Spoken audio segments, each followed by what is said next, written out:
Assalamualaikum warahmatullahi wabarakatuh. Saya Winda Septiani dengan NIM C0D0200032. Di sini saya akan menjelaskan materi tentang konsep dasar akuntansi pajak. Yang pertama ada pembukuan. Pembukuan adalah suatu proses pencatatan yang dilakukan secara teratur untuk mengumpulkan data dan informasi keuangan yang meliputi harta, kewajiban, modal, penghasilan dan biaya, serta jumlah, harga perolehan dan penyerahan barang atau jasa yang ditutup dengan menyusun laporan keuangan berupa neraca dan laporan laba rugi untuk periode tahun pajak tersebut. Penghasilan akuntansi perpajakan didefinisikan sebagai peningkatan manfaat ekonomi selama periode akuntansi dalam bentuk arus masuk atau peningkatan aset atau penurunan liabilitas yang mengakibatkan kenaikan ekuitas yang tidak berasal dari kontribusi peranan modal. Penghasilan mencakup pendapatan dan keuntungan. Biaya dalam akuntansi perpajakan yaitu dalam akuntansi, biaya adalah pengeluaran atau nilai pengorbanan yang dikeluarkan untuk memperoleh suatu manfaat di masa depan dari suatu barang ataupun jasa. Umumnya, elemen biaya atau cost akan dikeluarkan satu kali dalam perusahaan, yakni saat membeli atau menciptakan barang atau jasa yang dimaksud. Biaya-biaya di dalamnya termasuk ongkos kirim, pemasangan, dan sebagainya. Persediaan akuntansi perpajakan, yakni akuntansi persediaan sangat penting untuk menyeimbangkan penawaran dan permintaan barang. Ini memungkinkan bisnis untuk mengetahui jenis barang yang mereka miliki dalam inventaris mereka dan jumlahnya, dan memungkinkan bisnis menetapkan nilai yang akurat untuk inventaris mereka.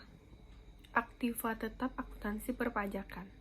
Aktiva tetap adalah aktiva suatu perusahaan yang sifatnya tetap atau permanen yang digunakan perusahaan.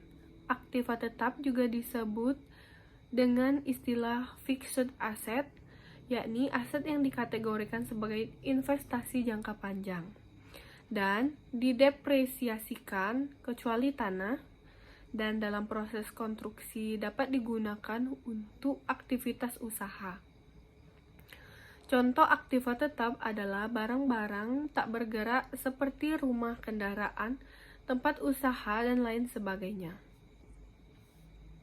Penyusutan amortisasi akuntansi perpajakan. Penyusutan adalah alokasi biaya perolehan suatu aktiva tetap kecuali tanah selama kelompok harta.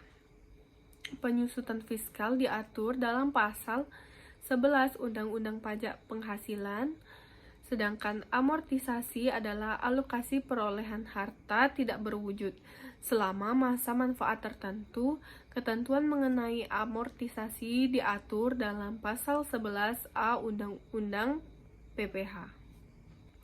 Investasi jangka panjang adalah penanaman aset dalam jangka waktu lebih dari 1 tahun dengan tujuan untuk menguasai perusahaan lain. Artinya, investasi jangka panjang tersebut memang membutuhkan waktu yang sangat lama, bisa sampai 1 tahun atau lebih, mencapai keuntungan yang tertinggi. Biaya dibayar di muka adalah biaya yang belum menjadi kewajiban perusahaan untuk membayar pada periode saat ini, namun perusahaan sudah membayar terlebih dahulu. Penyusunan jurnal penyesuaian untuk beban dibayar di muka dapat dilakukan melalui dua metode, yaitu pendekatan neraca dan pendekatan rugi laba. Rekonsiliasi atau koreksi fiskal. Koreksi fiskal sendiri merupakan suatu kegiatan dalam pencatatan, pembentulan, atau penyesuaian yang harus dilakukan oleh wajib pajak. Koreksi fiskal biasanya muncul karena adanya perbedaan dalam penempatan atau pengakuan penghasilan dan biaya dalam laporan keuangan akuntansi komersial dengan akuntansi pajak. Terdapat tidak kesesuaian. Baiklah, sekian presentasi yang saya berikan. Kurang dan lebihnya mohon maaf. Saya akhiri. Wassalamualaikum warahmatullahi wabarakatuh.